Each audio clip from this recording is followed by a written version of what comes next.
Hello, my friend. The world of magic, filled with legends and ancient tales, is opening its gates once again.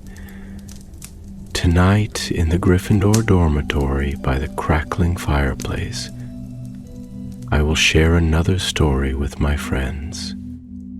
Join us, for the magic is about to come alive. On a night of thick mist and low-hanging clouds, when the turrets of Hogwarts Castle barely rose above the gloom, something ancient stirred beneath its stone foundations. The lake lapped quietly against the shore, owls swept silently between towers, and in the heart of the Slytherin common room, green torchlight flickered restlessly. All seemed still, but not all was at peace.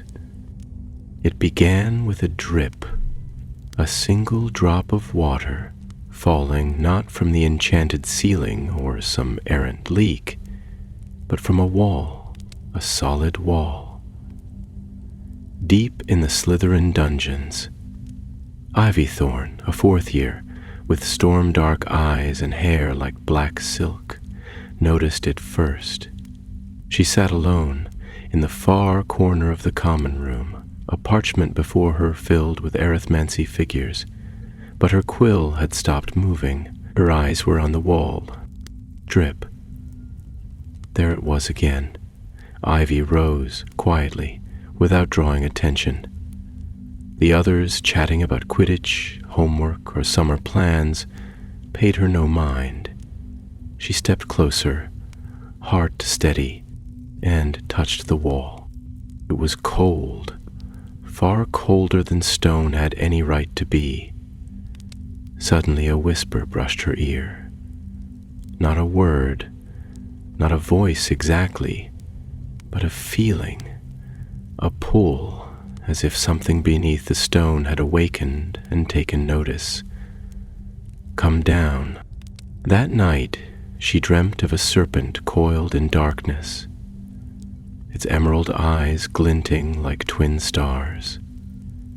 It spoke no words, but Ivy felt its intent, ancient, coiled, waiting. And when she woke, her fingers were damp with dew, though her bed was dry. The next morning, Ivy returned to the wall, this time with wand in hand. With a quiet revelio, the surface shimmered, runes long hidden pulsed to life, twisting, slithering, forming the shape of a door.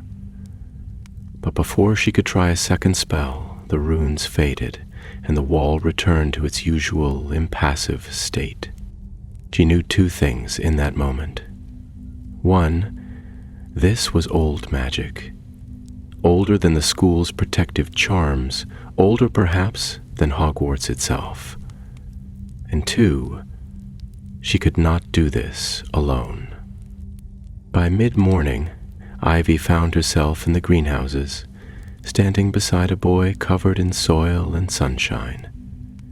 Eli Woodcroft, a Hufflepuff with a reputation for charging headfirst into trouble with a grin and a poorly fastened wand holster. "I need help," Ivy said.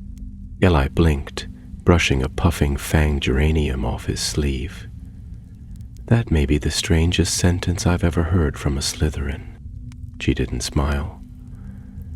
"There's something under the school, a door, behind the wall in our common room. I think it leads somewhere hidden, maybe something powerful, something to do with Salazar's Slytherin." "A Salazar?" Eli straightened, as in founders and secret basilisk and terrifying whispers in the walls. "Yes, and you want me to help you open it?" "I want someone who won't flinch if something hisses." Eli stared for a moment, then grinned. "All right, but if we get eaten by a ghost snake, I'm blaming you." That night they returned to the wall. Ivy cast the Revelio spell again, and this time Eli added a charm of his own. Lumos Visioneum. one he'd learned while hunting for gnome tunnels in his aunt's garden. The runes lit up more brightly this time, and between them appeared a symbol, a stylized serpent encircling a stone. Salazar's stone, Ivy whispered.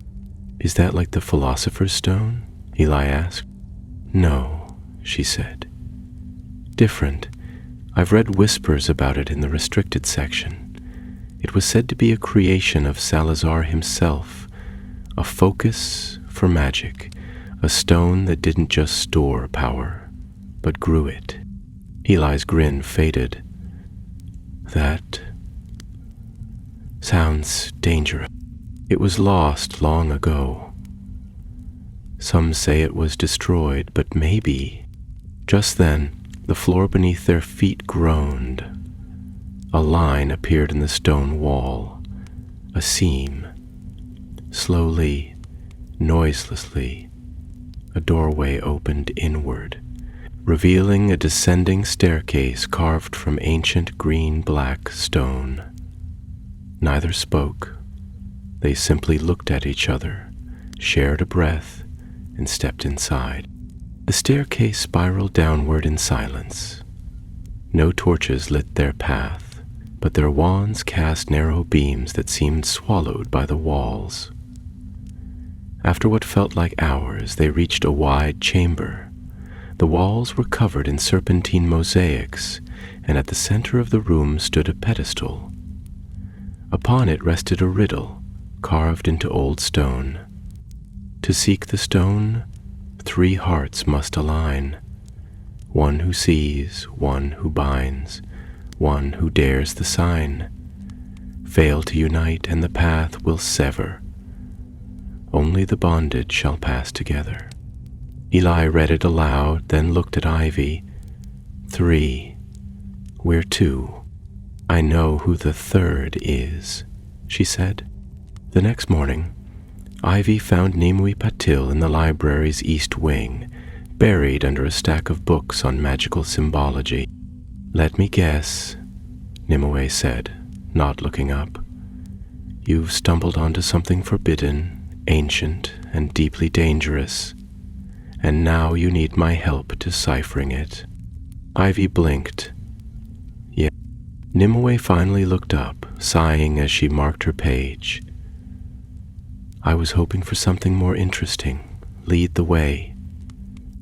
That night, the 3 stood before the riddle once more. Ivy, sharp-eyed, secretive, the one who saw. Eli, loyal, binding, ever ready to risk for friends. Nimue, the scholar, willing to dare the sign of ancient magic. When they placed their hands together on the pedestal, the chamber shifted. Stone cracked, the ground trembled, and the wall at the far end of the room melted away like mist, revealing a narrow corridor. Beyond it, a faint green glow pulsed like a distant heartbeat. The path to Salazar's stone had opened, and though none of them said it aloud, they each felt it. They had just stepped into something far greater than themselves, something that had been waiting for centuries, waiting for them. The corridor before them was narrow, barely wide enough for 2 to walk abreast, and the air within was dense with the scent of age, moss, damp stone, and something older still, like parchment left too long in a sealed chest. Ivy took the lead, wand held high, the glow from its tip illuminating curling vines of engraving that twisted along the walls. They depicted serpents in motion, some coiling around beneath them. Words in Old English shimmered faintly, only visible in the wand light. I can translate some of that, Nimue murmured, peering close as she walked. It's a warning. Something about trial and blood and the price of power. That's comforting, Ellie muttered, treading carefully. His voice echoed back at them with unsettling clarity, as if the corridor itself were listening. They pressed on, the passage sloping gradually downward until it opened into a circular chamber lit by 4 ever-burning braziers. The flames within were a deep, eerie green, casting long shadows that danced against the walls. At the center of the room stood a pool of water, dark and still as glass. Around it were 3 stone pillars, each carved with a different sigil, an eye, a chain, and a lightning bolt. "This must be the first trial," Ivy said quietly. Nimue nodded, stepping toward the edge of the pool. "According to the rhyme, we must act as one. We each represent one of those symbols: sight, binding, and daring." "But what's the trial?" Eli asked, crouching near the eye-marked pillar. Before anyone could answer, the water stirred. A soft ripple spread from the center outward, and then a figure rose from the depths. It had no face, only a silver mask, and its robes were dripping but dry, as though the water had never truly touched them. Its voice echoed through the chamber without movement. "To seek the stone," it intoned, "each must reveal what lies hidden. Sight for secrets, bonds for truth, and courage for cost." Without waiting, the figure raised a long, pale hand and pointed to Ivy. "You who sees, speak the truth you have hidden, even from yourself." Ivy froze. The air in the chamber thickened, and the braziers burned brighter. For a moment, she looked ready to refuse, but then her shoulders straightened. "I see things others miss," she said slowly. "Patterns, motives, lies. I'm not proud of it. I watch people not to know them, but to stay ahead of them. I trust no one, not even them." She glanced briefly at Eli and Nimue, who watched her without judgment. The masked figure dipped its head, spoken, and thus seen. It turned next to Eli. "You who binds, name the truth you fear." Eli hesitated, rubbing his palms on his robes. "I act brave, loud, loyal, but I'm terrified I'll never be enough. That I'm just tagging along because I want to matter to someone.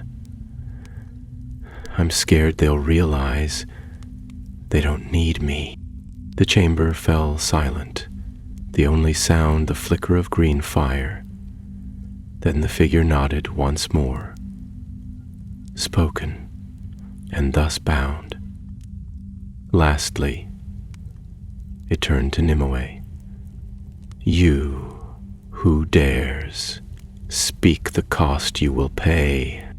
Nimue stepped forward without a flicker of fear in her eyes. "If the stone grants power, I won't take it, even if it could help my family, even if it means we're always second to others. I'll turn away, because some magic should stay lost." For a long moment, the figure did not move. Then it raised its arms high. The braziers blazed upward, and the water in the pool evaporated in an instant, leaving behind a narrow spiral staircase descending even deeper. "You may pass," the figure said, before fading like smoke on the wind. They exchanged glances. More than mere words now passed between them. There was understanding in their eyes, and something more potent: trust. With nothing else said, they began their descent. The steps were narrow and steep, carved into black stone that seemed to absorb the light. As they walked, the air grew colder, not with the chill of wind, but of magic. Ancient, untouched and utterly still.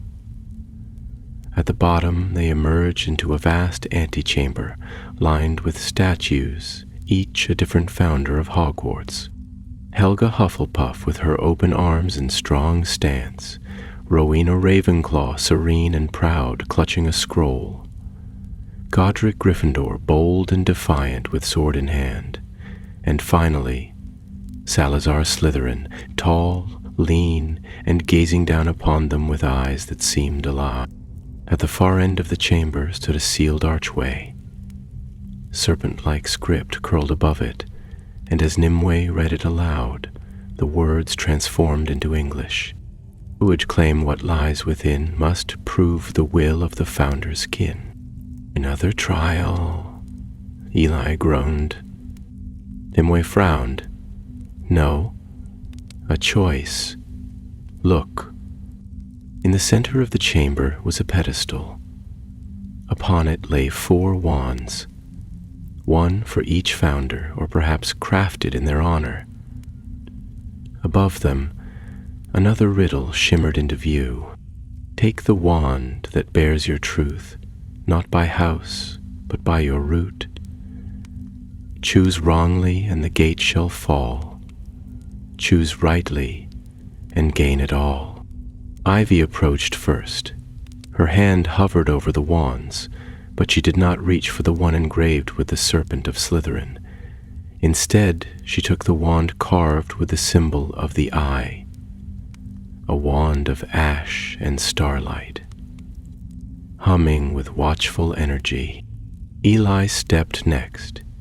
He avoided the badger and instead chose a wand wrapped in silver vinework, pulsing with quiet magic that seemed to hum with warmth.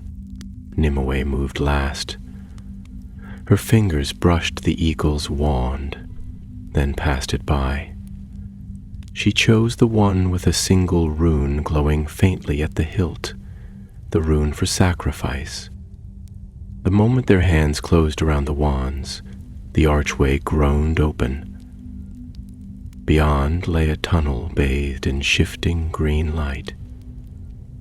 Magic thickened the air like mist, and a sound echoed faintly, like scales sliding across stone. They had passed the second trial, but something else awaited in the deep. The stone was closer, and they were no longer alone. The tunnel sloped downward once more, narrowing as they went. The ceiling arched low with ancient, moss-veined stone. The air was damper here, touched with the scent of brine and something older, like the air in a locked tomb or an unopened vault beneath Gringotts. Their footsteps echoed with dull weight, and though their wand light stretched only a few feet ahead, the walls shimmered faintly, marked with faded murals too worn to decipher. Occasionally, a serpent's eye gleamed from the carvings, watching silently as they passed. They moved in silence, the kind born not of fear but of growing anticipation. The stone, if it truly existed, was near, and something about the air told them that the next chamber would not be a place of riddles or trials, but of confrontation. After what seemed like an hour of walking, the tunnel opened abruptly into a vast domed cavern. Its ceiling was lost in darkness, but above them, specks of green light glittered like stars beneath a lake's surface. In the center of the cavern stood a stone dais, and on it, resting in a nest of coiled silver serpents, was the stone. It was not large, no greater than a snitch in size, but it pulsed with a deep, steady glow the color of emeralds at dusk. It was faceted like a gem, yet not cut by any hand. Its light bent the air around it subtly, and the very stone beneath it seemed to hum in harmony. Ivy stepped forward, barely breathing, but Nimue reached out and caught her arm. "Wait, do you feel that?" Eli nodded slowly. "It's like the air's watching us." From the darkness behind the dais, a voice answered, soft and sibilant, very perceptive. I would have been disappointed if you hadn't noticed. Figures emerged from the shadows. 3 students, all older, all familiar. The leader was Marcus Rowell, a 7th-year Slytherin with sharp features and colder eyes. He was flanked by Anise Wilkes and Dorian Burke, both known for their skill in hexes and their fondness for power. Their wands were already drawn. "We've been following you since the 2nd trial," Rowell said, his voice calm and composed. "You did all the work, solved all the riddles. We thought it only fair to let you finish opening the path before we claimed the prize." Eli stepped in front of Ivy and Nimue, his wand clenched. "You mean steal it?" Roll smiled faintly. "Such an ugly word. Klame suits it better. The stone was made by Salazar Slytherin himself. Who better to wield it than his true successors? Power like this doesn't belong to anyone," Ivy said evenly. "It isn't meant to be used." Roll's eyes flicked to her wand. "Then why bring it this far? Don't pretend you didn't feel it calling to you." Nimue's grip tightened on her wand, and the cavern's air grew heavier, charged with the energy of 7 spells about to be cast. Then everything happened at once. Dorian fired a hex, a flash of violet light that Eli barely deflected. Ivy shot a stunning spell at Anise, who ducked behind a pillar of stone.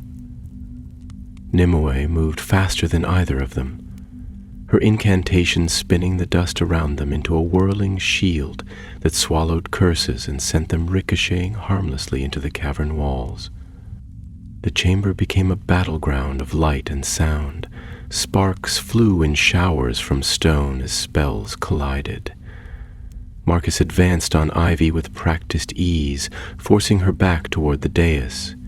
She parried a disarming spell, then countered with a jinx that wrapped spectral chains around his legs, slowing his stride. "Ivy, fight it, Ivy," he hissed. "We're Slytherins. This is our legacy." "I didn't choose Slytherin for legacy," she snapped, dodging a hex that shattered the stone beside her. "I chose it to be strong enough not to need people like you." Across the chamber, Eli and Anise exchanged volleys of fire and water spells, the heat boiling the moisture into steam. Dorian tried to flank Nimue, but she cast a blinding flash that turned his spell awry, nearly knocking him from his feet. The duel raged, neither side yielding, until a wild blast from Marcus cracked the floor of the dais. The stone shuddered in its nest, and the air in the chamber trembled as a low hiss, deep and ancient, rose from the very earth. Everything stopped. Even the sparks of clashing magic seemed to hang in the air. Then the serpents around the stones stirred. They were not sculptures. With a deafening crack, the nest of silver serpents unwound. They were not living in the way beasts live, but enchanted constructs, guardians bound to a single purpose. Their eyes gleamed with green fire, and their fangs dripped with spectral venom. 3 of them slithered toward Ivy, Eli, and Nimue. The others turned on the older students. The cavern erupted into chaos anew, not a duel, but a scramble to survive. Eli leapt back as a serpent snapped at his leg, casting a stunning spell that ricocheted uselessly off its shimmering hide. "They're enchanted! Spells bounce right off!" "Target the eyes," Nimue shouted. "They're gemstone, that's the focus." Ivy took aim and struck true. Her hex cracked one serpent's left eye, and it froze mid-lunge, collapsing into a heap of silver links. Marcus, now furious, launched spell after spell at the creatures, but his rage was unfocused. One serpent coiled around Anice's wand arm and tore the wand free with crushing force. She screamed and fell. Dorian bolted for the tunnel, only to be blocked by another serpent, which hissed and drove him back with a lashing tail of steel. Ivy's heart pounded as she reached the dais. The stone still rested in its cradle, untouched. She looked at it, at the impossible living glow in its core, and felt again the lure it carried. Power, knowledge, control, everything she had ever longed for. Behind her, Eli struggled to hold a serpent at bay with shield spells, and Nimue stood firm over Anice, guarding her unconscious form despite everything. "Ivy!" Eli shouted. "Do something!" She looked at the stone. Then she looked at her friends. Without another word, she raised her wand, not at the serpents, not at Roll, but at the stone itself. The explosion of magic was blinding. The stone shattered into fragments of light, and with it, the serpents froze, their forms disintegrating into motes of silver dust. The chamber fell silent once more, broken only by the sound of crumbling stone and ragged breaths. The guardians were gone. The stone was no more, and the choice had been made. Dust hung heavy in the air, glittering faintly in the wand light like a storm of powdered silver. The shattered remnants of Salazar's stone lay scattered across the dais, no larger than fragments of glass, and already their glow was dimming, fading into the cold gray of lifeless crystal. Ivy stood motionless, wand still raised, her arm trembling slightly, not from the exertion of magic, but from the finality of what she had done. Behind her, Eli staggered forward, limping slightly, his robes torn and streaked with dust. You destroyed it," he said, not accusingly, but with something like awe. "You really did it." "I had to," Ivy replied, her voice barely a whisper. "If we took it or even tried to hide it, someone would always come looking. It would never be safe." She looked up at him, eyes dark and resolute. It had to end. Nimue was kneeling beside Anice Wilkes, murmuring a quiet healing spell as she examined the unconscious girl's arm. "A clean break," she reported after a moment. "She'll be all right, just stunned, mostly." She glanced over her shoulder at Dorian Burke, who was sitting dazed against the far wall, muttering nonsense and rubbing his temples. "They won't be a threat to anyone for a while." Roll, however, had vanished. The tunnel behind the dais stood open and empty, the shadows within unbroken.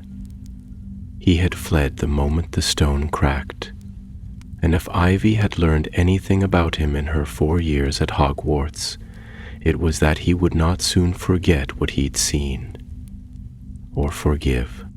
The three of them remained in the chamber a little longer, ensuring no other spells lingered, no curses clung to the walls.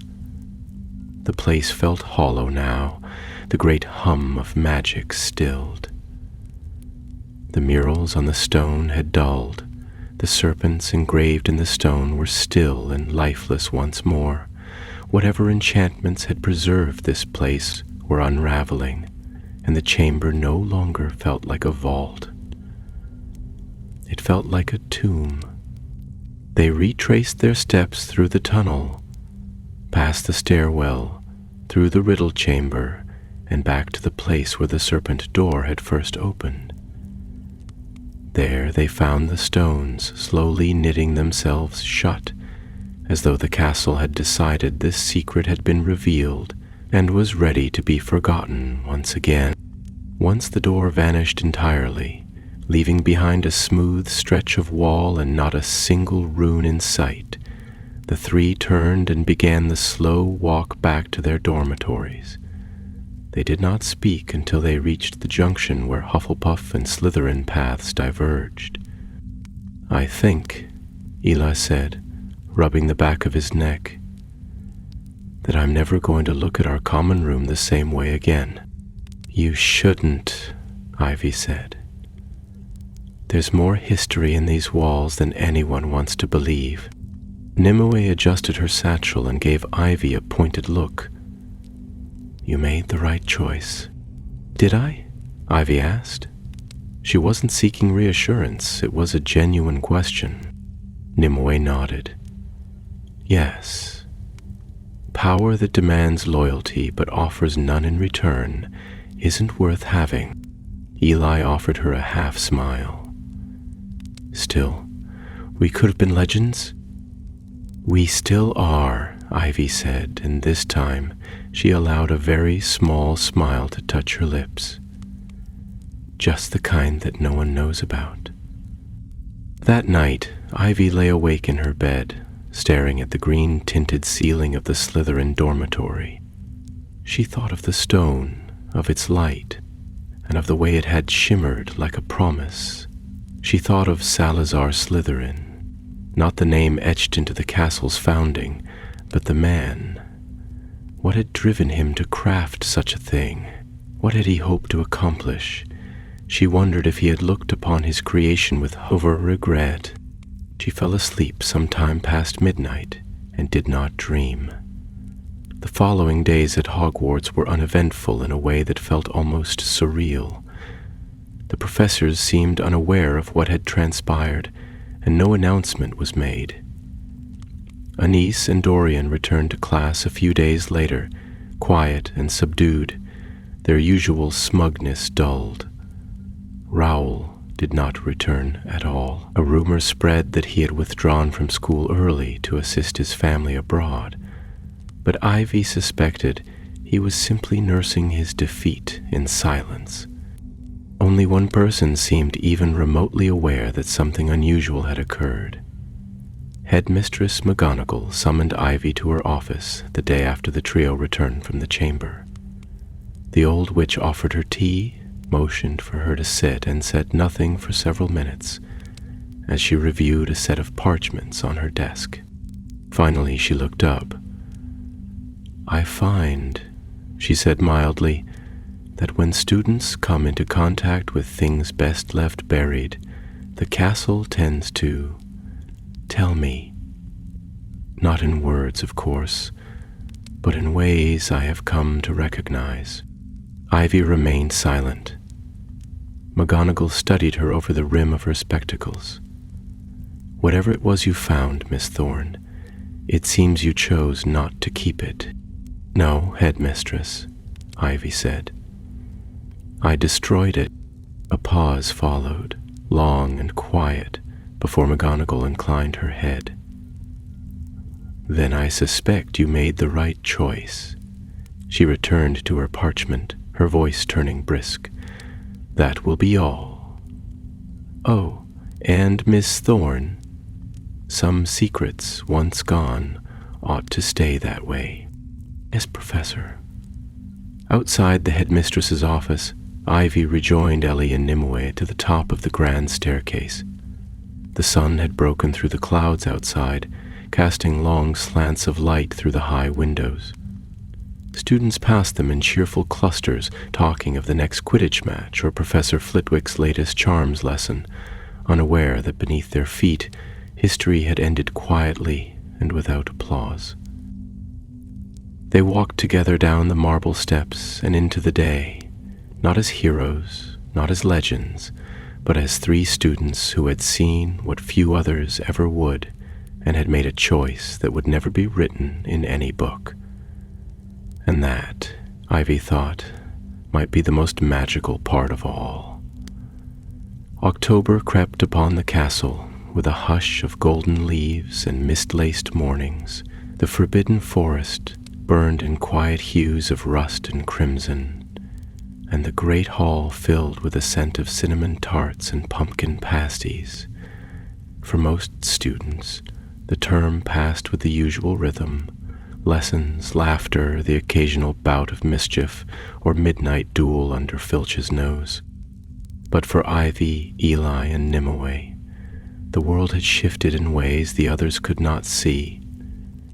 Though no one spoke of the stone openly, a subtle bond had grown between the three. They now sat together more often at meals, exchanged glances in class when an ancient name was mentioned, and wandered the edges of the castle's grounds in the dwindling hours of daylight. The trust they had forged beneath the school's deepest vaults had not faded. If anything, it had tempered like steel. One evening, as twilight turned the lake to polished silver, Professor Vector paused Ivy after class with an arched look and a raised brow. "Your work has improved," she said, handing back a parchment covered in neat, careful runes.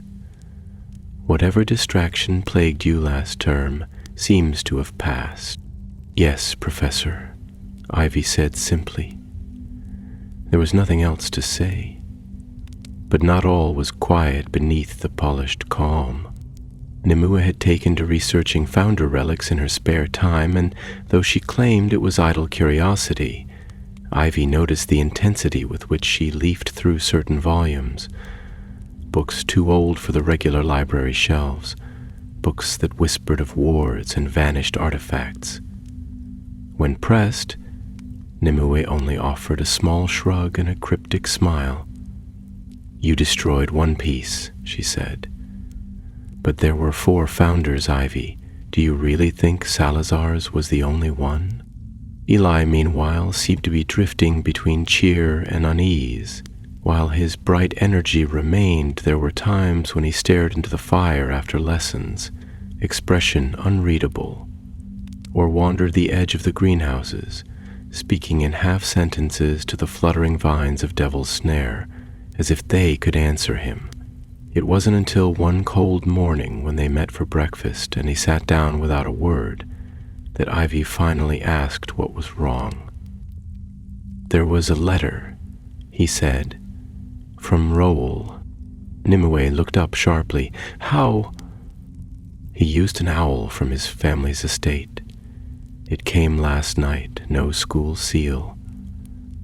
Just my name and a message. Said he knew we'd destroyed the stone, that he'd find something stronger next time. Said he'd see me again before the end of the year." Ivy's hands clenched beneath the table. "He's bluffing." "I don't think he is," Eli said. "He mentioned a name, and when I looked it up I found something strange. From his pocket, he produced a slip of parchment. On it, written in angular, careful script, was a single name: Calderon Lestrange. Nimmy's breath caught audibly. "He's supposed to be in Azkaban." "Was," Eli corrected. "Released 2 years ago. Claimed ill health and rehabilitation. His family paid well to keep it quiet, but there's talk. Old magic, dark circles, relic hunting. He was obsessed with the founders, too." Ivy stared at the name, and a cold knot formed in her chest. If Roel's gone to him, it means he's not done. He still wants that kind of power, and we're the ones who stopped him, Nimue said. Which means next time he won't follow us. He'll try to outpace us. That evening, the 3 returned to the riddle chamber, not to search for more paths, but to ensure it remained sealed. The wall where the hidden door had once stood was smooth and unmarked. Ivy traced it with her fingers, half hoping to feel some flicker of enchantment, but there was none. The castle had closed its secrets. "Maybe that's for the best," Eli said softly. I don't know, Ivy replied. I think we've just been given time. The days passed, and the shadows lengthened with the turn of autumn. In defense against the dark arts, they studied concealment spells and counter curses. In history of magic, Professor Binns droned on about goblin rebellions and obscure treaties. But Ivy found herself watching the corners of the room, the edges of maps, the lines between lines in dusty old books. Every fragment of magic they uncovered felt like a thread in a wider tapestry. One chilly afternoon, as she walked past the courtyard arches, Ivy was stopped by a voice she had not expected. You were in the lower catacombs, weren't you? It was Felix Rosier, a Ravenclaw prefect known for his silent study habits and unnervingly precise dueling. He stood beneath a beech tree, his arms folded, and though his tone was quiet, there was no mistaking the knowledge in his eyes. I don't know what you're talking about, Ivy replied coolly. He gave a small smile. I don't want to stop you, quite the opposite. I want to help. Because I think you've seen what most people pretend doesn't exist. Why would you care? Because there's something wrong, Felix said. Something stirring in the older layers of magic. The wards are holding, but just barely. Even Flitwick's noticed it. The castle feels restless, like something's waking up. Ivy hesitated, then gave the smallest of nods. Meet me in the astronomy tower. Midnight. Bring nothing you don't trust. That night, when the clock struck 12 and the tower was empty of students, Ivy, Eli, Nimue, and Felix met beneath the wide sky. The wind was sharp, tugging at their robes, and the stars above glimmered frost-bright. No words of welcome were exchanged. Instead, they lit their wands, drew their maps and parchments, and began to share everything they knew. It was not a plan, not yet, but it was a beginning, and sometimes beginnings are the most powerful spells of all.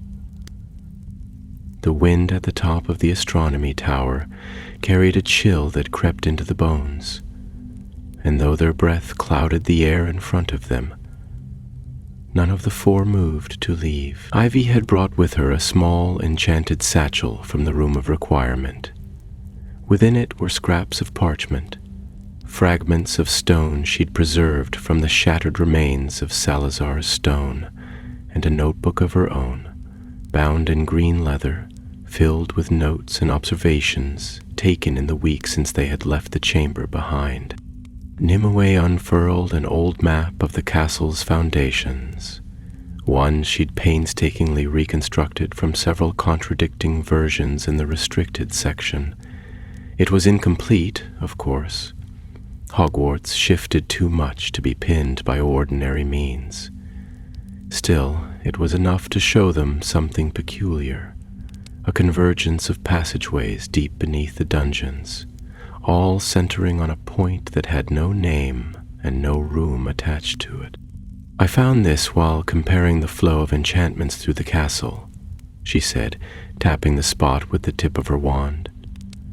This junction, it doesn't appear on the physical layout, but magical threads pass through it, old ones, founder's level spells, unmodified. Whatever's there hasn't been touched since the castle was built.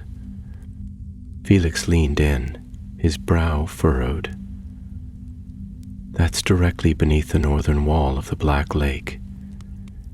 If there's a chamber there, it would be submerged, or nearly, unless it was built to resist that, Ivy said, or designed to be hidden under the lake deliberately. Eli crossed his arms, his gaze fixed on the parchment. Do you think this is where Roll is gone? Somewhere under the lake? Nimue hesitated. It's possible, but it's more likely he's searching for another relic. If the stone of Salazar existed, then what about Ravenclaws or Hufflepuffs or Gryffindors? The founders may not have all believed in preserving their legacy the same way, but if Salazar created a focus for magical power, the others may have left something behind too. Felix looked from one to the other, his voice quiet. And if Roll finds one before we do, then he won't just be dangerous, Ivy answered. He'll be unstoppable. A long silence followed. It was Eli who broke it, his voice low but firm. So, we don't let him. We get there first. Over the following weeks, the four formed a pact, not sworn in blood or sealed by magic, but forged in shared purpose and silence. They called themselves the Watch. Nothing dramatic, nothing that would attract attention. In truth, they remained students by all outward signs, attending lessons, completing assignments, enduring the ordinary bustle of Hogwarts life, but beneath that surface they watched, listened, and searched. Ivy returned often to the Slytherin common room, her gaze lingering on the walls as if daring them to open once more. She read every mention of Salazar's work she could find, including his long-ignored letters to the early heads of house, in which he hinted at tests yet to be taken and truths hidden from unworthy hands. One passage stayed with her more than the others. The serpent coils. Thrice, not one. The second lies in shade, the third beneath flame. It spoke of more than one creation, more than one hiding place. Nimue combed through Ravenclaw's journals, what little remained of them, searching for any record of a relic or device left behind. Felix, meanwhile, worked in secret with Professor Sinistra, who unknowingly aided his studies in celestial alignments and ley lines, his careful recalculations revealing points within the castle that hummed with converging magic, like stars forming constellations only the founders themselves had traced. It was Eli who made the first real discovery. One rainy afternoon, while helping Professor Sprout repot a particularly stubborn bloodroot plant, he overheard two ghosts arguing near the herbology shed, the fat friar and the gray lady. They were speaking not of students nor house feuds, but of old halls forgotten and the price of loyalty buried in stone. Most dismissed ghostly gossip as meaningless, but Eli had learned to listen between the lines. That evening, he told the others what he'd heard. The fat friar said the price of loyalty was buried where the kitchens used to be before the Great Fire during the Goblin Rebellion. That would place it under the Hufflepuff wing, close to the original foundation.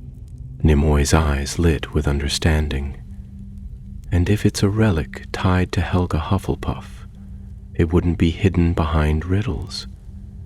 It would be guarded by trials of character, loyalty, perseverance, fairness, which means we might actually have a chance, Eli said, grinning. Felix studied the map again.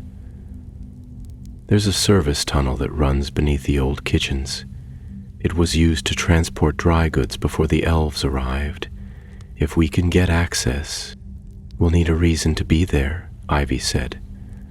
Preferably one that won't draw attention. So they planned.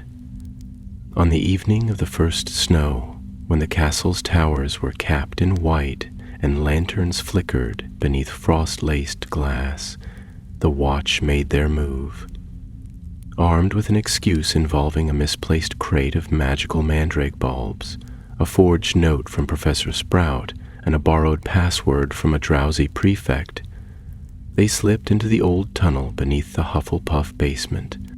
It was cramped and uneven, lined with damp brick and the scent of dry earth. The further they descended, the warmer the air grew, and the faint sound of dripping water echoed from somewhere far below. They reached a dead end, a wall of heavy stone set with a carving of a badger's head. No keyhole, no seam, just words barely visible in the flickering wandlight.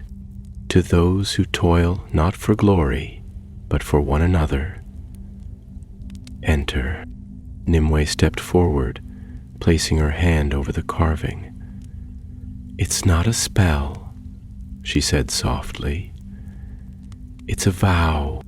She closed her eyes, and in a clear, unwavering voice, she spoke.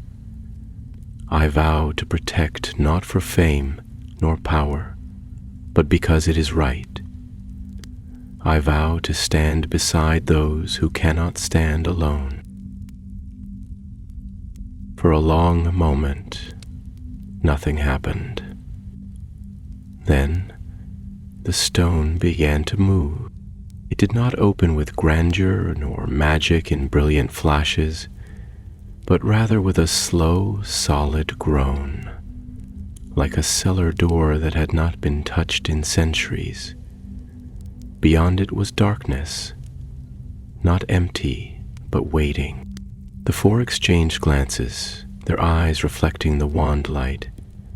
They stepped through the threshold together. Whatever secrets Helga Hufflepuff had left behind, they were about to be uncovered. The passage beyond the stone wall felt older than anything they had yet seen within the castle, even beneath the serpentine vaults of Slytherin's trial. It had none of the grandeur or ominous enchantments of that earlier descent. Instead, it bore the humble, deliberate touch of Hufflepuff's legacy. Stone walls rounded with age, wooden beams that creaked quietly above them, and the scent of hearth smoke and fresh bread that lingered unnaturally in the air, as though some enchantment had preserved it across centuries. They walked in silence, the only sound their footsteps brushing against the worn flagstones. Ivy led, wand held high, its beam casting warm gold against the walls.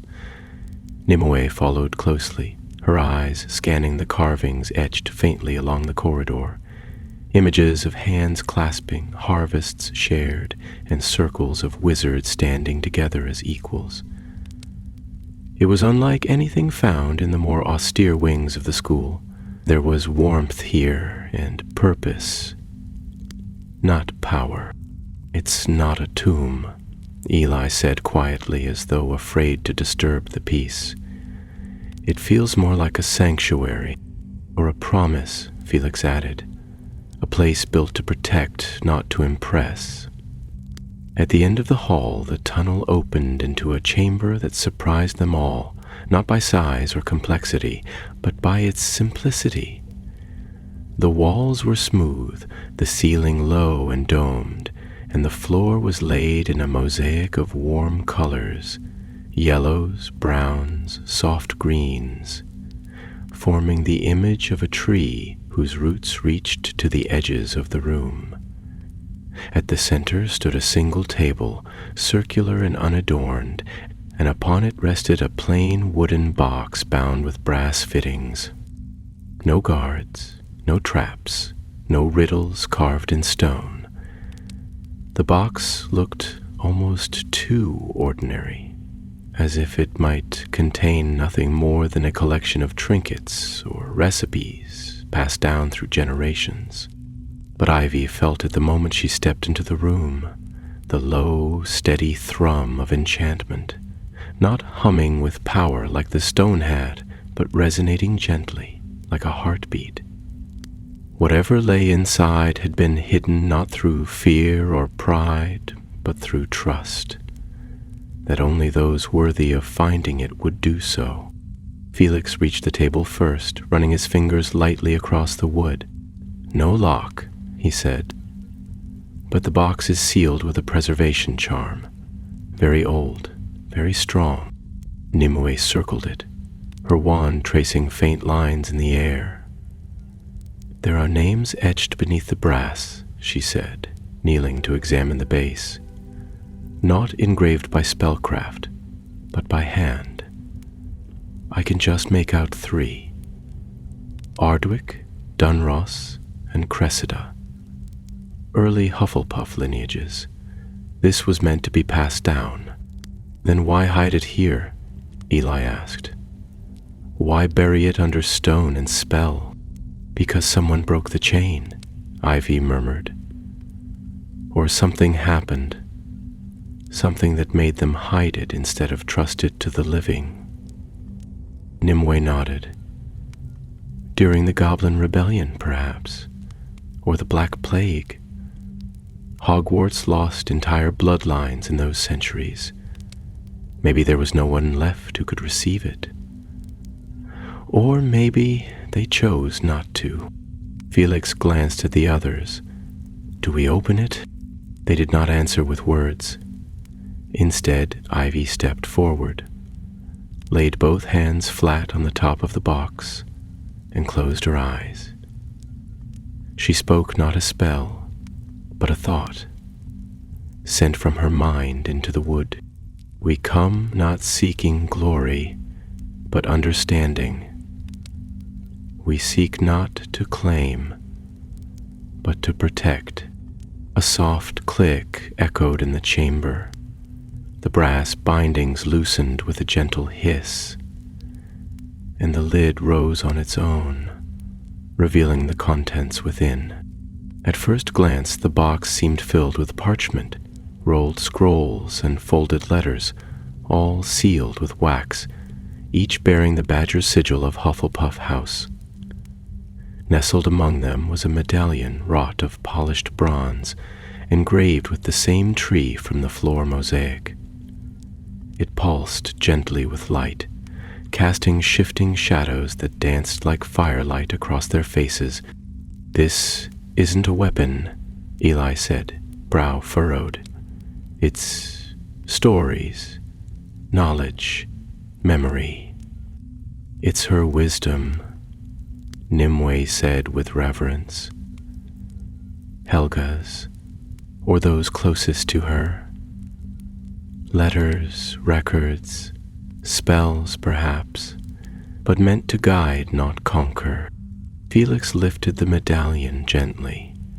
It was heavier than it looked, and the warmth it gave off was not heat, but familiarity, like the feeling of coming home after a long journey. "There's something written here," he said, turning it over. "On the back." Ivy leaned closer. "What does it say?" He read slowly, carefully. "When divided, we falter. When joined, we rise. What is rooted in kindness will outlast the dark." Silence followed, deep and thoughtful. Ivy looked at the scrolls, then at the others. "We take copies," she said, "not the originals. These stay here, this place. This is meant to last." Nimue nodded. "Agreed. We can study what we learn. Use it, if needed. But we don't remove it." They spent the rest of the night working quietly, transcribing what they could by wandlight and enchanted quill. Much of it was faded or obscured by age, but what they managed to recover spoke of forgotten enchantments for healing, for unity, for protecting others from curses and harm. Spells designed not to battle, but to shield and mend. They found no dark secrets, no hidden powers, only magic shaped by care, by patience, by the firm belief that strength lay not in dominance, but in fellowship. When they finally left the chamber, it was with the solemnity of those who had walked through memory and emerged changed. As the entrance closed behind them, sealing the sanctuary once more, Ivy felt the shift in her chest, not the thrill of victory, but the weight of understanding. The stone had offered power, the The sanctuary had offered purpose. And somewhere out there, Raoul was still searching. Whatever came next, she knew they were no longer chasing the past. They were guarding what remained. The weeks that followed brought with them the first true breath of winter. The hills beyond the castle turned to glass beneath frost. The lake froze at its edges, and the trees in the forbidden forest wore crowns of snow. Yet beneath that cold beauty, their watch worked with a quiet intensity, their meetings now more frequent, their purpose more urgent. Whatever comfort they had found in Helga's sanctuary did not dull the reality that Raoul was still out there. And if his trail had gone cold, it had only done so to deepen in silence. Felix became their eyes beyond the castle.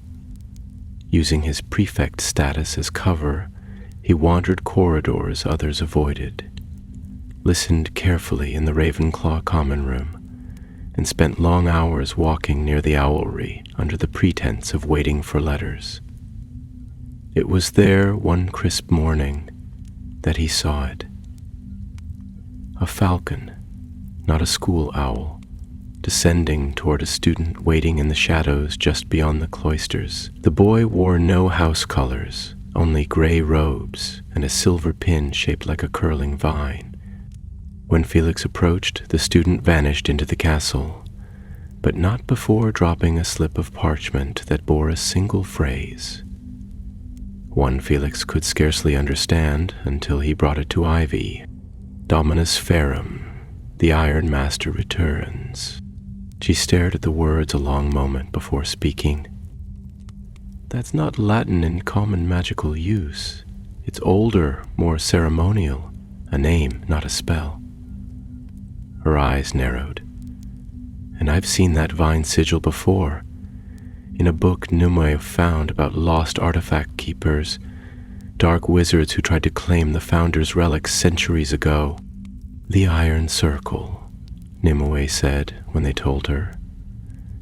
A secret order from the time of Morgana, dedicated to correcting the flow of magic.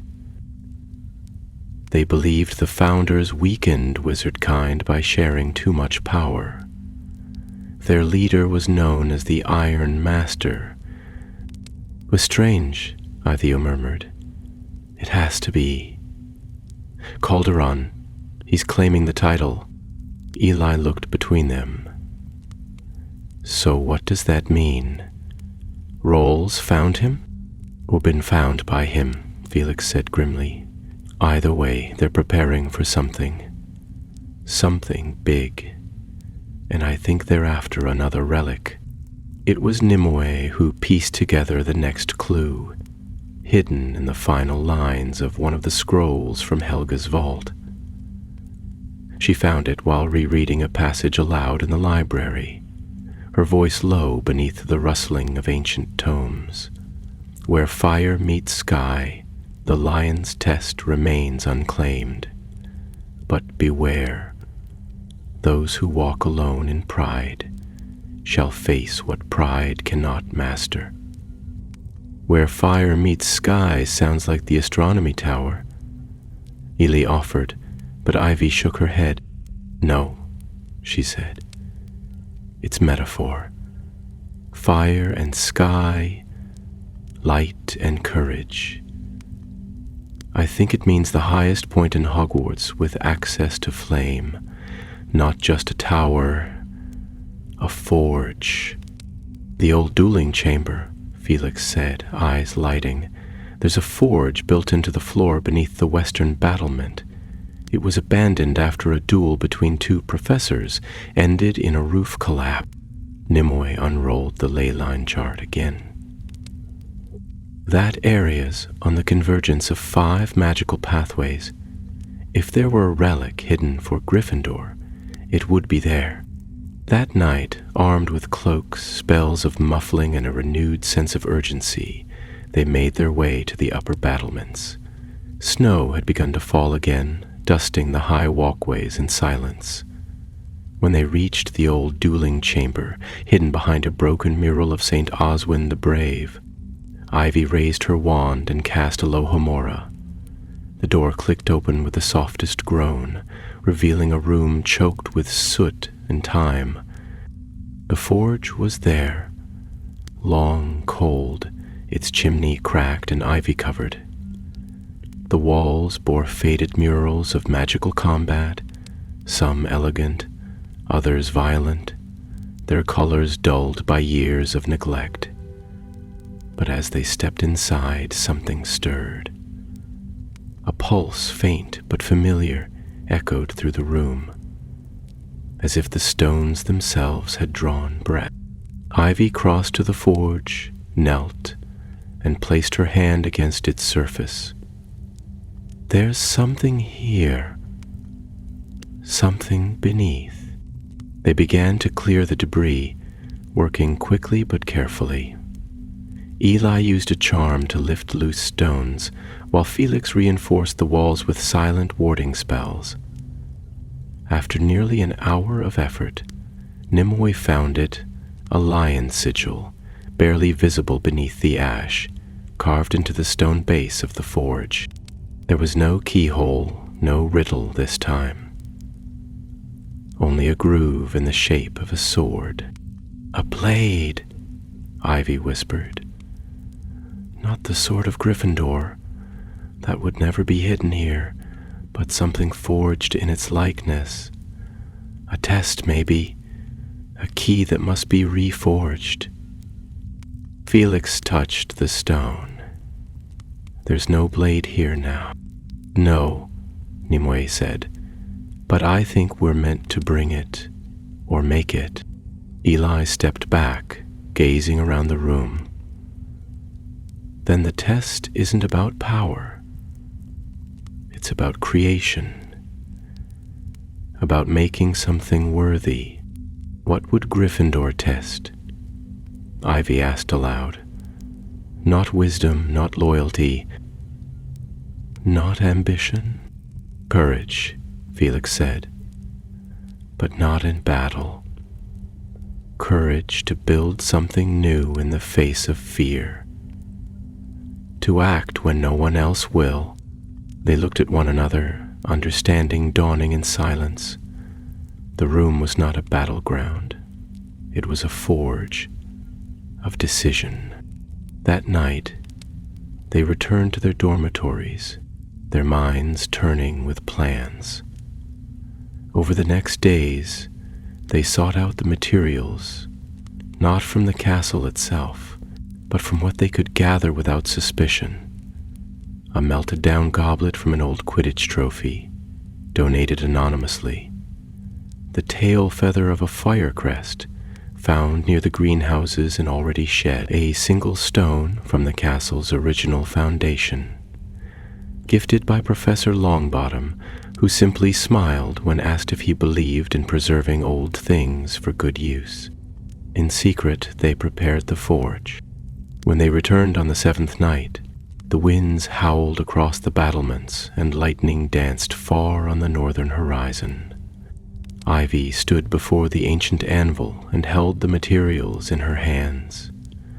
With a single spell, she cast them into the flames, and with the help of the others, began to shape the blade, not into a weapon of war, but into a symbol of defiance against fear, of courage chosen rather than inherited.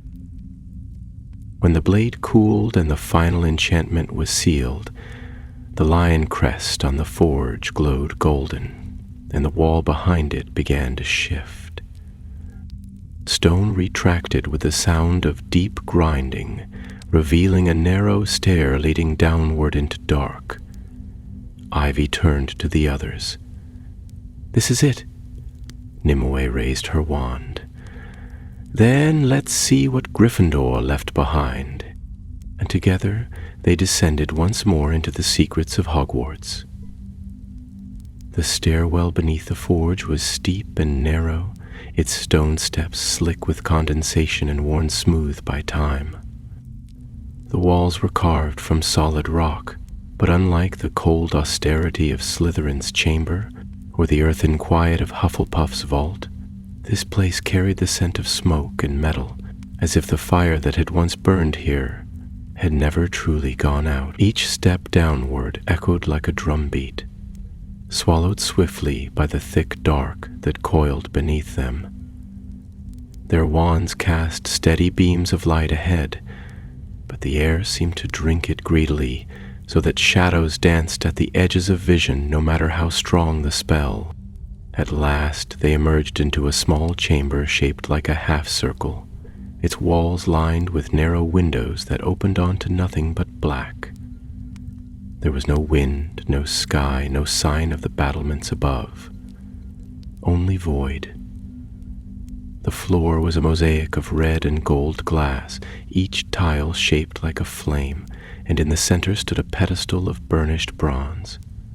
Upon it rested a sword, not the sword of Gryffindor, but one wrought in the same fashion, though far plainer. Its hilt was wrapped in deep crimson leather, its crossguard shaped like twin wings, and its blade gleamed with a pale light, not from enchantment, but from something deeper, a purpose forged into steel.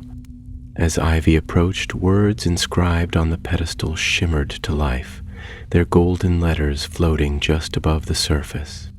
To hold this blade is not to conquer, but to guard. To draw it is to defy, not fear, but silence. Let the flame you carry light the dark, not for yourself, but for the one who cannot rise. They stood for a long time in silence, and it was Nimue who spoke first, her voice hushed. This isn't a weapon of battle. It's a beacon, a relic, not for victory, but for protection. Eli stepped beside her, his expression unreadable. That's why there's no test.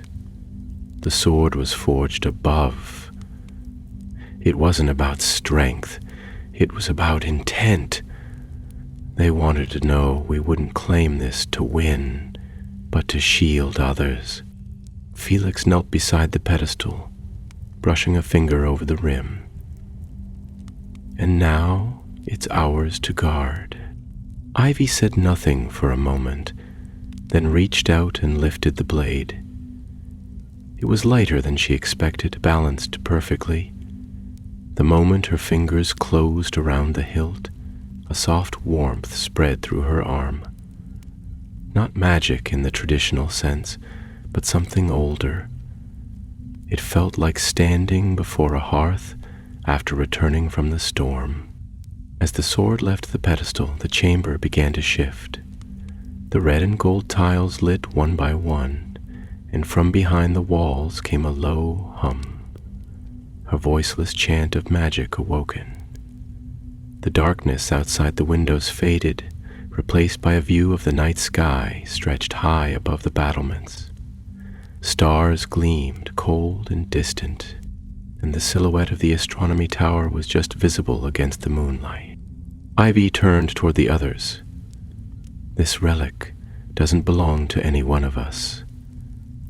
It's for Hogwarts, for whoever will defend it next. Nimue nodded slowly. Then we hide it again, not where it can be found, but where it can be remembered when the time is right. Felix stepped forward, reaching into his cloak. I've prepared something, a ward that masks magical signatures entirely.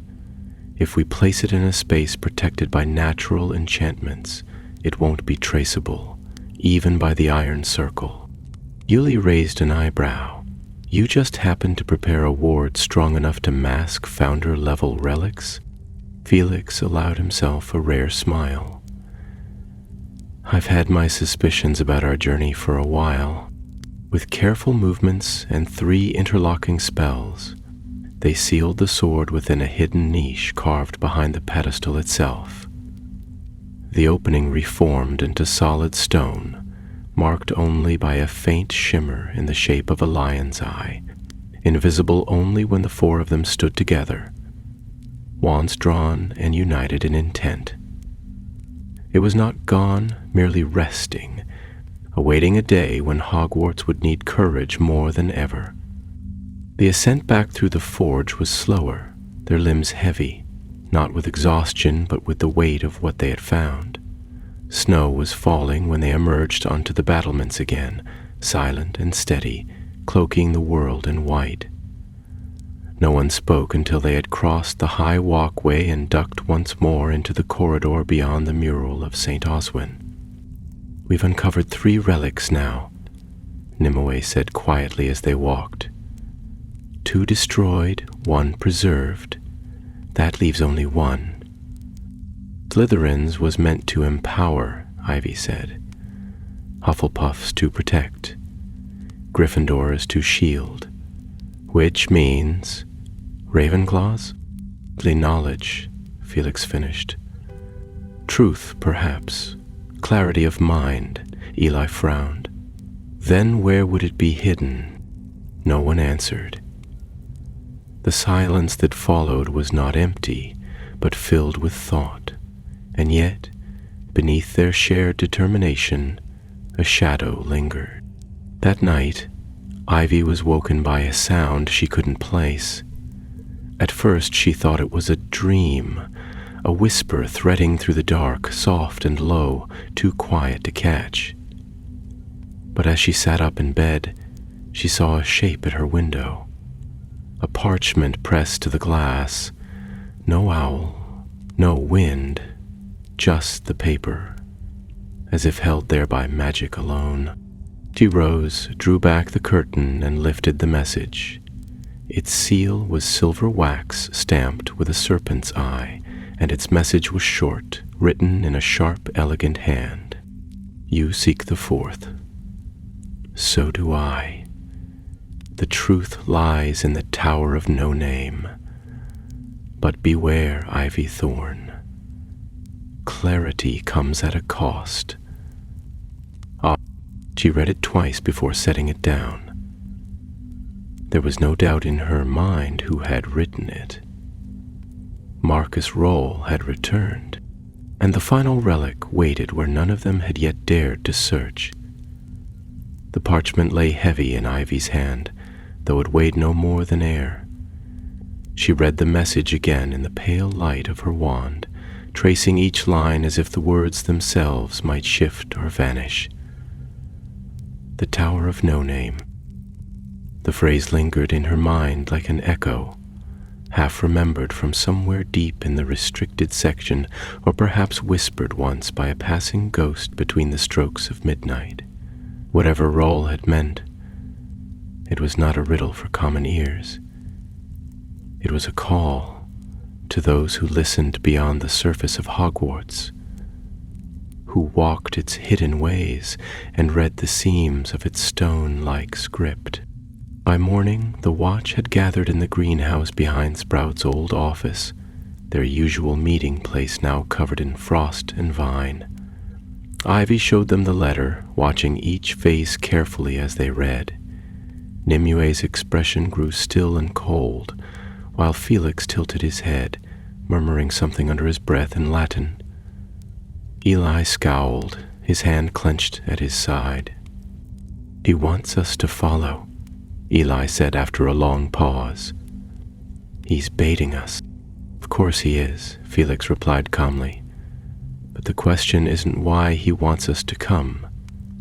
It's what he thinks he'll find there before we do." "It could be a trap," Nimue said, though her voice held less certainty than usual. "But we've always known the last relic wouldn't remain hidden forever. If Roll has narrowed it down to a location, we don't have the luxury of ignoring him." Ivy nodded. "We follow the trail, carefully, quietly, and we find it first." It took them 2 days of research, cross-referencing ancient tower layouts and discarded architectural sketches tucked away in the castle archives before they uncovered the truth. There was indeed a tower that no longer bore a name. Once called the Astral Spire, it had been abandoned after a collapse during the time of Headmaster Bragg the Blustering, who had failed to notice structural weaknesses in its walls. Since then, it had been walled off, its stairwell sealed, and its presence erased from all but the oldest schematics. But the castle, as always, remembered. With Felix's help, they found the sealed entrance beneath a tapestry of a weeping moon, hidden in a narrow corridor behind the divination classroom.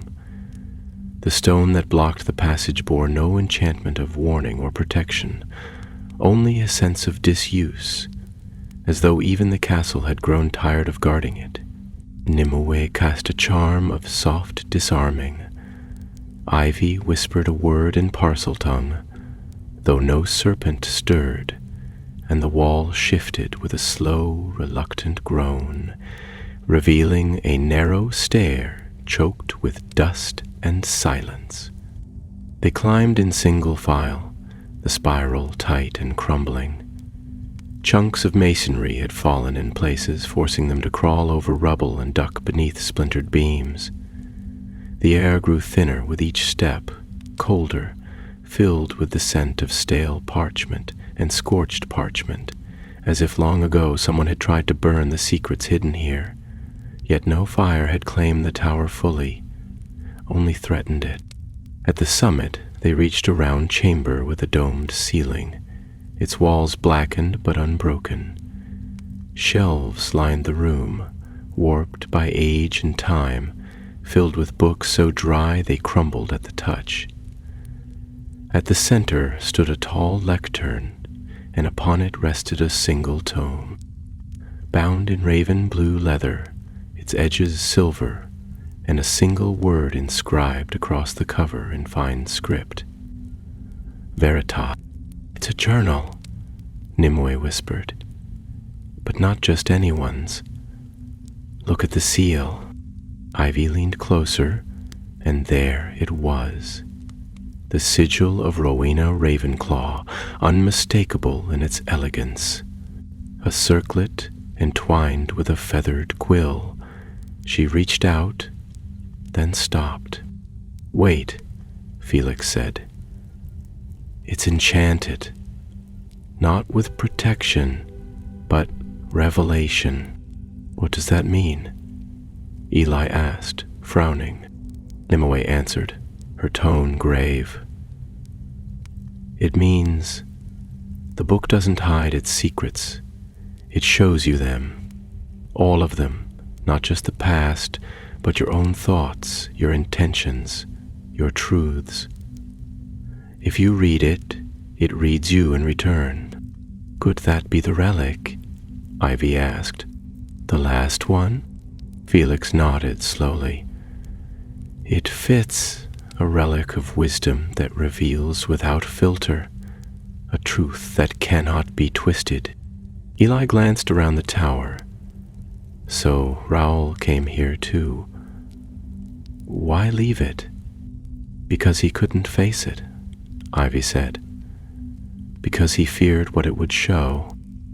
With a steady breath, she reached out and opened the book. Light blossomed from the pages, not bright, not blinding, but sharp, like sunlight through crystal. Words swam across the parchment, and with them came whispers, not spoken aloud, but felt within the mind. Visions danced at the edge of her thoughts, memories not just her own, but the echoes of Ravenclaw herself. A young witch writing by moonlight, carving runes into glass, watching stars fall into pools and marking the places where thought became magic. Ivy's breath caught as she turned a page and saw herself, not in the tower, but as a girl by the Black Lake, alone, watching the water and wondering if she would ever belong. The others leaned forward cautiously, but Ivy raised a hand. It's too much for more than one mind, she said, her voice quiet. It shows you everything, what you hide, what you fear, what you pretend not to know, and what you must become. She turned another page, and the light dimmed slightly. Then the ink twisted, forming a new message, one clearly written for her. The final relic is not a thing, it is choice. To see the truth, you must live it. To claim it, you must face what others deny. She closed the book carefully, the light fading like breath on glass. It's not meant to be taken, she said. It can't be moved. It's not a prize. It's a mirror. Felix stepped forward. Then the relic is knowledge. The truth left behind, bound to this place, a warning and a gift. Nimue brow furrowed. But if we find it and Raoul knows, then he'll come back. He won't stop until he bends it to his will. Ivy nodded. Then we guard it, like the others. No one enters this tower without facing it fully. They worked quickly, casting enchantments to mask the entrance, to weave illusions across the threshold, and to shield the book's presence from magical detection. When they were done, the tower felt once more like a ruin, forgotten, nameless, untouched by those who sought easy power. As they descended the stair once more, the light of morning breaking faintly across the high towers, Ivy felt no triumph, only quiet certainty. They had not conquered anything. They had chosen. The 4 relics were found: power, protection, courage, and truth. All hidden, all preserved, and all dangerous in the wrong hands. But Hogwarts had chosen its watchers well. And the next time Raoul returned, he would not find them unprepared. The days that followed passed with an eerie calm. Snow deepened across the grounds, cloaking the forbidden forest in silence and blanketing the towers in soft white drifts that muffled even the bells. The students of Hogwarts busied themselves with winter festivities and last-minute assignments before the term break. Laughter echoed in the corridors. The great hall sparkled with icicles and floating candles, and every window shimmered with enchantments of warmth. Yet beneath this cheerful surface, Ivy and the others knew that the quiet was only the calm before a storm. They had found all 4 relics, though not one of them could be called safe. The stone of Salazar was gone, broken into ash and light. Helga's vault had been sealed once more, its contents left untouched, save for the knowledge they had taken. Gryffindor's blade had been hidden beneath layers of protection only they could lift, and the Book of Ravenclaw now waited in its tower of shadows, unreadable by those who sought to twist the truth. But with each discovery, the threat had grown, not shrunk, and Raoul was not the sort to accept failure quietly. In the early hours of the final day before holiday break, Ivy was woken again by silence, not empty or peaceful, but tense, as if the castle itself held its breath. A strange pressure coiled in her chest. Something had shifted. She dressed quickly and crept through the corridors, her wand casting faint light along the ancient stone. She wasn't surprised to find Felix already waiting at their usual meeting point, standing near the arched window in the west corridor, his eyes fixed on the darkened grounds. "They're here," he said, not turning. 2 cloaked figures entered from the edge of the forest. The wards let them pass. Ivy frowned. How? I don't know. But they knew the path. The way they moved, it wasn't searching. It was returning. The rest of the watch joined them swiftly. Nimue arrived, breathless but composed, clutching a worn volume of defensive enchantments, while Eli looked grim, a dueling charm already crackling softly beneath his fingertips. They wasted no time. If the iron circle had breached the grounds, then they would not linger in shadows, they would strike where it mattered most. They moved quickly, following the curve of the castle to the edge of the grounds, where the snow had been trampled by boot prints too large to be student-made. The prince led them past the lake, around the south wall, and toward the old battlement where the forge lay hidden. And it was there they saw him. Raoul, tall and cloaked in shadow, his wand held aloft and a smirk twisting his lips. Behind him stood Calderon Lestrange, older than they expected, but no less dangerous. His eyes gleamed beneath the hood, pale and cold, and in his hand he carried a rod of blackthorn wood etched with ancient symbols that pulsed red in the snowlight. "You've been busy," Raoul said, voice smooth as oil. "Very noble, very brave, very... We've protected what matters," Ivy replied, stepping forward without flinching. "You'll find nothing but echoes now." Calderon tilted his head as though amused. "You misunderstand, child. We do not seek to destroy what you guard. We seek to awaken it." "You want to twist it," Nimue said, her wand steady. "Bend it to your will." "That isn't awakening. That's theft." Raoul's smirk widened. "Everything you guard was meant for those bold enough to take it." "We didn't take," Eli said fiercely. "We earned. We chose." For a moment, the world was still. Then Calderon raised his wand and whispered a single word, "Fractura." The snow around them erupted as wards shattered, the air cracking with energy. Felix countered with a shield spell, diverting the worst of it, and Ivy launched a disarming charm toward Raoul, who deflected it with a twist of his fingers. Spells flew in quick succession, red and gold and white flashing across the grounds, lighting the night in bursts of chaos. Eli darted forward, engaging Calderon directly. Their duel was fierce, Calderon's spells sharp and ancient, Eli's responses clever and adaptive.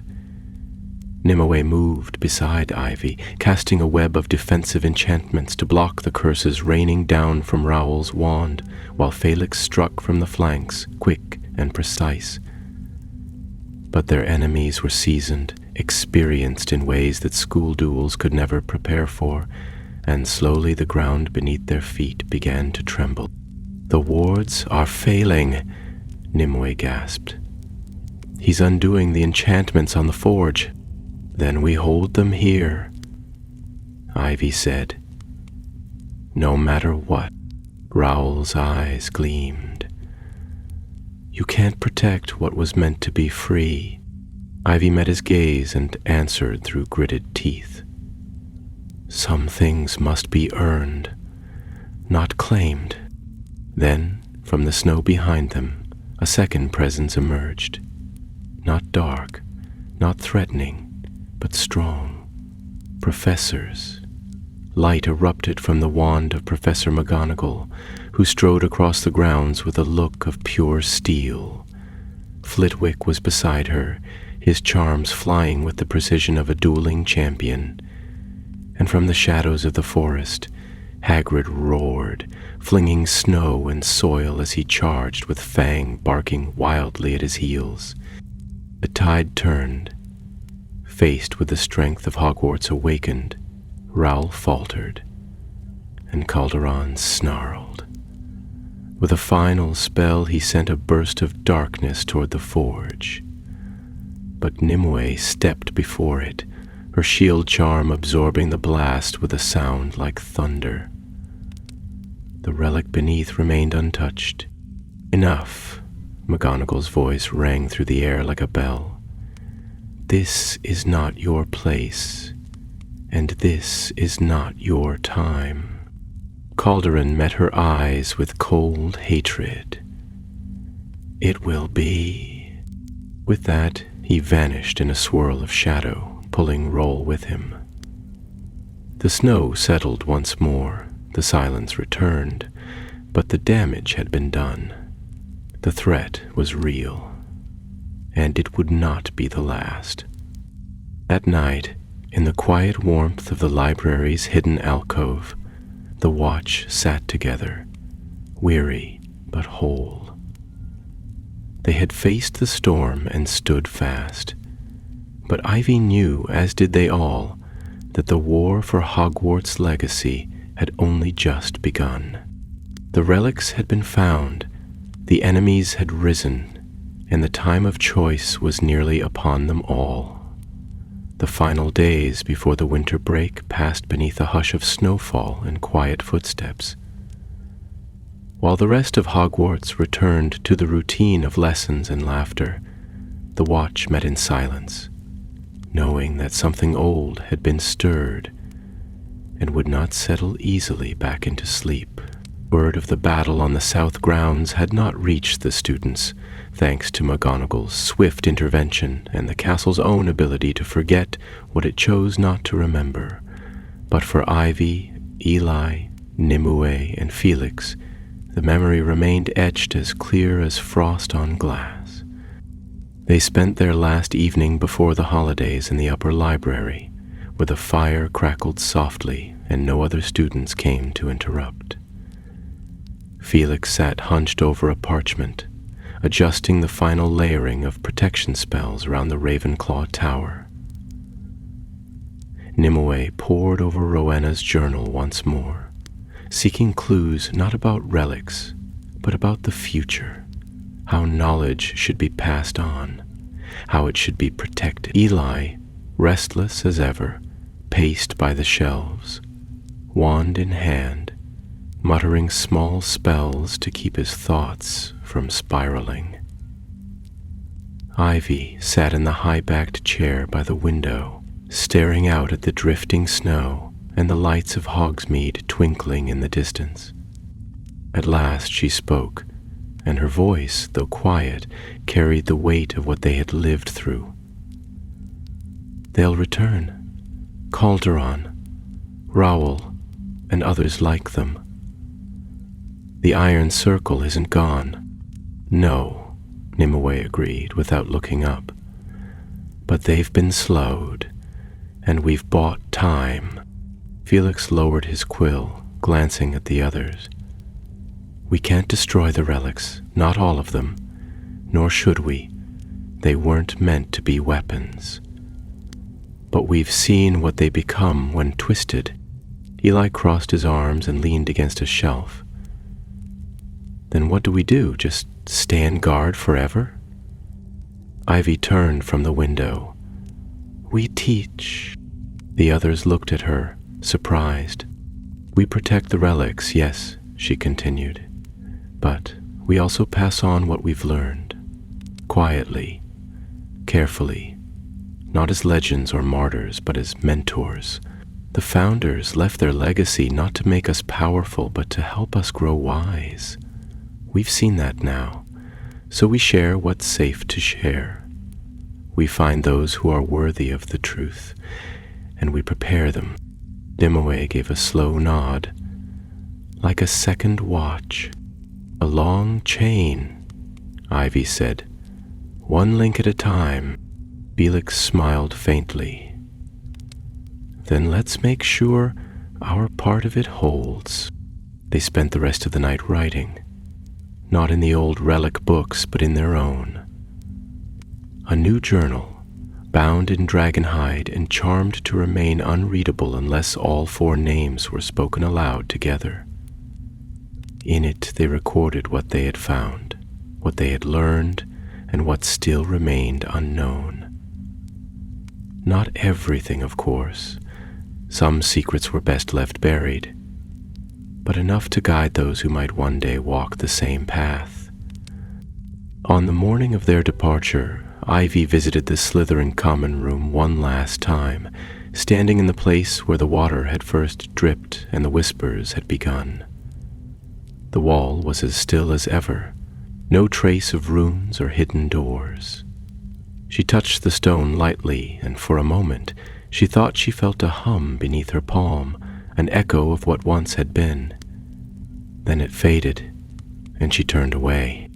Felix left a wardstone hidden beneath a floorboard in the Ravenclaw common room, set to flare only when one of the 4 known relic signatures crossed the threshold. Nimue returned the Hufflepuff scrolls she had copied to the sanctuary beneath the old kitchens, resealing the chamber with the same quiet vow she had spoken before.